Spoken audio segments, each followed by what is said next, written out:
Les astronomes amateurs ont la chance de pouvoir observer plusieurs types d'objets. Pour en savoir plus, entrons dans la zone astro.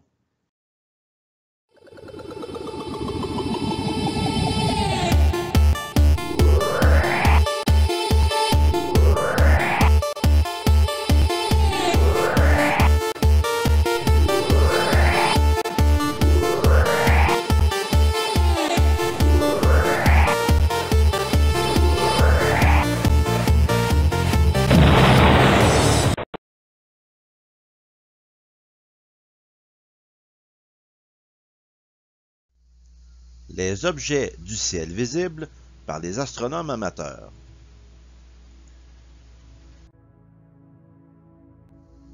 Le premier objet que tout astronome amateur observe est certainement la Lune. On peut y voir les mers, les cratères, les montagnes, avec une qualité proportionnelle à l'instrument que vous utilisez.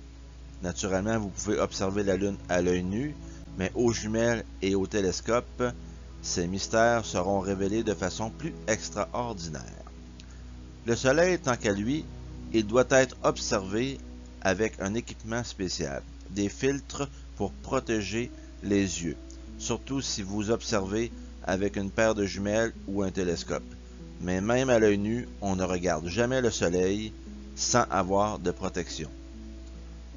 Avec un télescope, vous pourrez voir des taches solaires sur le Soleil s'il y en a. Sur la photo actuelle, vous voyez même la planète Vénus qui passait devant lors de son dernier transit.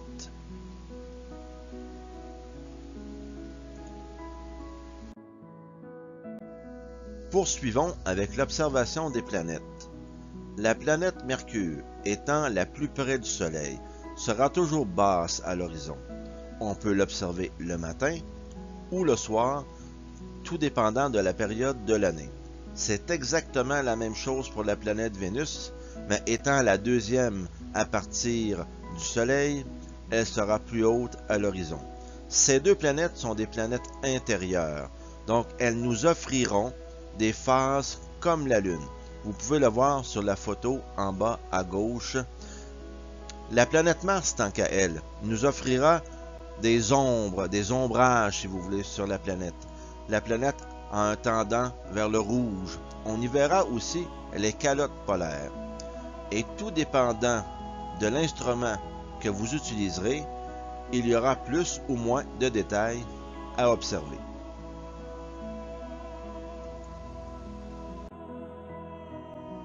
Regardez ce qui nous est offert ici, les deux plus grosses planètes du système solaire.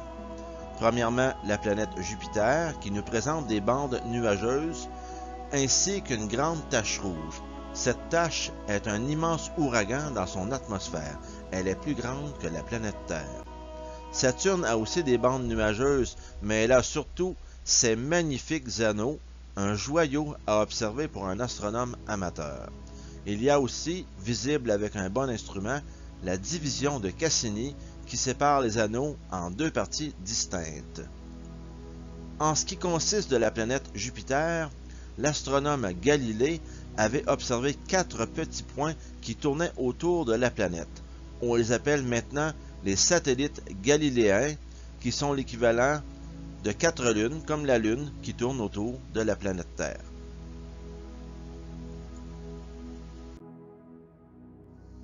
Uranus et Neptune sont très éloignés de la Terre. Elles sont très difficiles à observer, mais tout de même observables par un astronome amateur.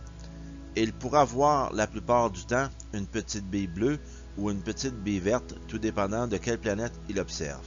Mais avec un bon instrument et en astrophotographie, et peut-être même avec un peu de chance, il pourra faire apparaître quelques détails.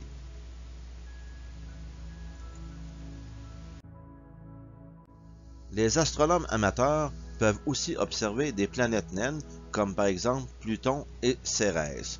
Vous connaissez Pluton, elle était une planète avant. Elle a été rétrogradée au titre de planète naine. On y reviendra éventuellement. L'année sur Pluton dure 248 ans, Cela veut dire que ça lui prend 7 périodes pour tourner autour du Soleil. Donc, elle se déplace très lentement dans le ciel. On voit sur la photo son déplacement sur un mois. C'est de cette façon, avec 2 photos, qu'on a pu la découvrir officiellement.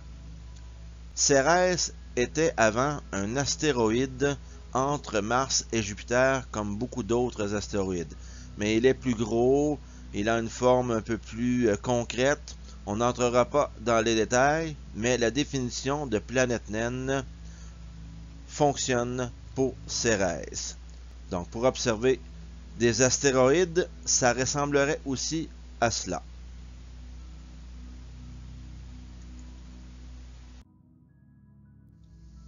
Les comètes proviennent du confin du système solaire. Ce sont de grosses boules de neige sale. Elles sont composées donc de glace et de poussière. Quand elles se rapprochent du Soleil, la glace fond et libère la poussière. Cette poussière reflète la lumière du Soleil et fait apparaître une queue à la comète, et c'est ce que nous pouvons voir sur ces photos. Sur la photo de droite, la comète Neowise est sur fond d'aurore boréale. C'est vraiment fantastique comme photographie.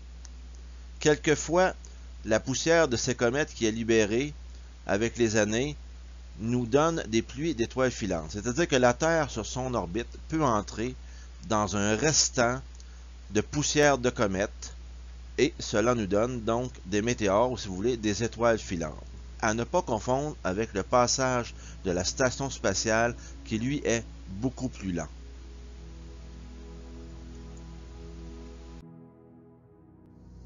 Un autre bel exemple de comète qui nous a visité en 1996, la comète Hale-Bopp.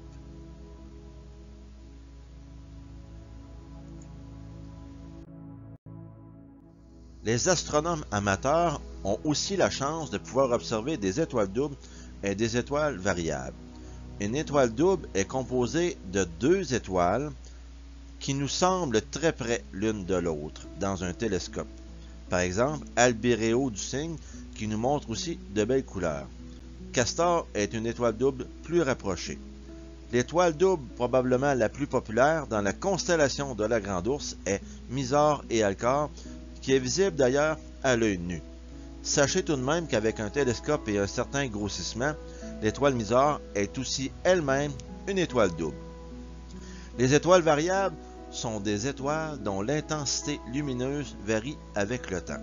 Eh bien, les astronomes amateurs peuvent en observer quelques-unes, par exemple Mira de la constellation de la Baleine.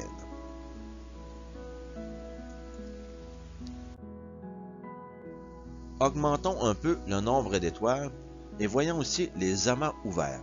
Ils sont composés de plusieurs étoiles plus ou moins rapprochées. Par exemple, le double amas de la constellation de Persée, qui est visible ici de 2 façons différentes, tout dépendant de l'instrument utilisé pour prendre la photographie. Même chose pour l'amas des Pléiades.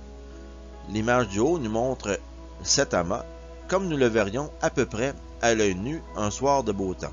Tandis que l'image du bas est prise avec un télescope et on voit qu'il y a un genre de nuage autour des étoiles, c'est que ces étoiles sont des étoiles très jeunes.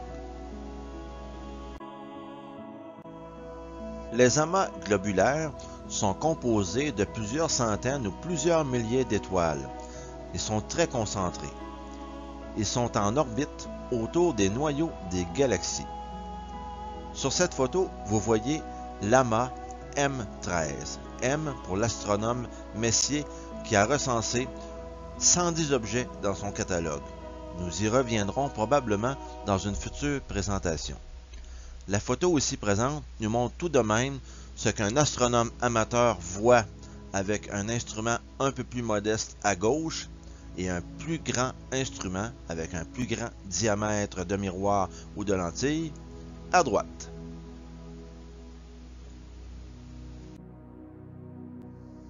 Les nébuleuses diffuses sont vraiment très intéressantes à observer pour les astronomes amateurs.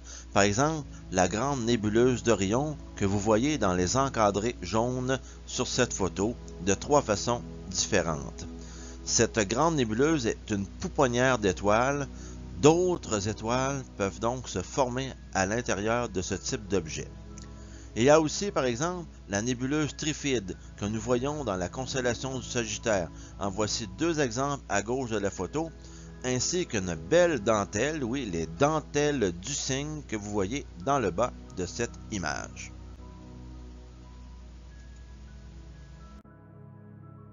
Lorsque certaines étoiles arrivent en fin de vie, elles se transforment en géantes, par exemple des géantes rouges. Et lorsque l'étoile s'effondre sur elle-même, il demeure en orbite autour de l'étoile un nuage de gaz et de poussière. Quand nous regardons ça d'ici, ça ressemble à une planète. C'est pour ça que ces nébuleuses s'appellent des nébuleuses planétaires. Vous avez l'exemple de M57, la nébuleuse en anneau de la Lyre sur le côté gauche, ainsi que M27, la nébuleuse Altair, ou si vous voulez, Dumble, dans la constellation de la Flèche. Il y aurait pu avoir une explosion d'étoiles, une supernova, et des restants de gaz autour, comme vous voyez dans le haut de l'image, avec la nébuleuse planétaire M1, la nébuleuse du Crabe dans la constellation du Taureau.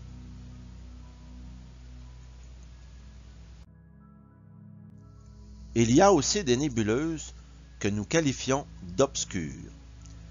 La concentration de poussière est tellement élevée à certains endroits que la lumière ne peut passer. Et la forme obscure peut nous rappeler quelque chose, comme par exemple ici, une tête de cheval. Voici donc la nébuleuse de la tête de cheval qui est située dans la constellation d'Orion.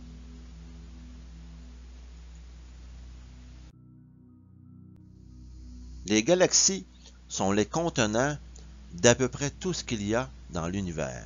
Il y en a des milliards. Et certaines sont très difficiles à observer pour les astronomes amateurs, mais il y en a quand même beaucoup que nous pouvons contempler avec nos instruments.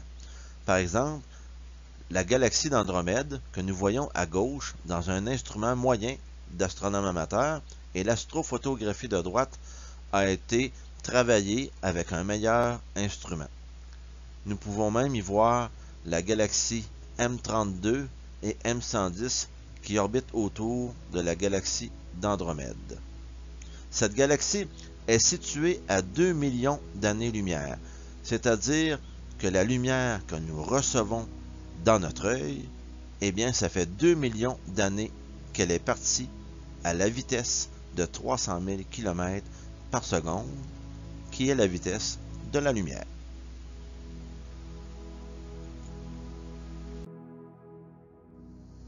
Voici une autre belle galaxie dans la constellation de la Vierge.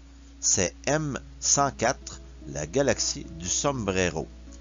Elle montre déjà sa forme dans un instrument modeste et nous pouvons voir beaucoup plus de détails sur une astrophotographie prise dans un meilleur instrument. Mais quelle belle galaxie!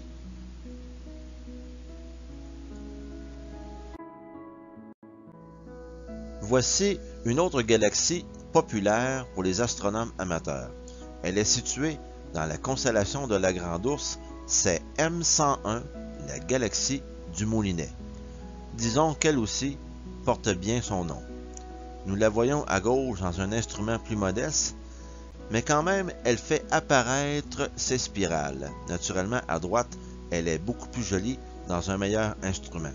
Si vous l'observez dans un télescope, vous pourrez voir son noyau central assez bien.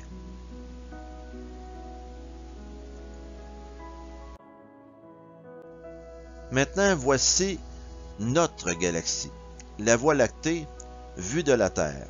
Cette photographie a été prise avec un appareil cellulaire. Elle est quand même très jolie. C'est une photo à longue exposition. En voici une autre, prise dans de meilleures conditions avec un meilleur instrument. Mais vous pouvez voir que notre galaxie est très jolie et nous pouvons voir comme un nuage. Eh bien, ce nuage, imaginez-vous, c'est une très grande concentration d'étoiles. Si vous regardez dans la constellation du Sagittaire, juste avec une paire de jumelles, l'été au sud, vous serez vraiment surpris de ce que vous allez voir. Avec un télescope, naturellement, c'est merveilleux.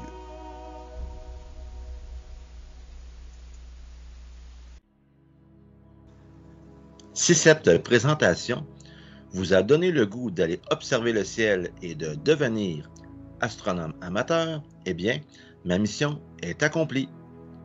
Pour encourager la zone astro, vous pouvez appuyer sur le pouce bleu, vous abonner et même laisser un commentaire. Il y a aussi une nouvelle page Facebook pour la zone astro. En attendant la prochaine émission, à bientôt dans la zone astro.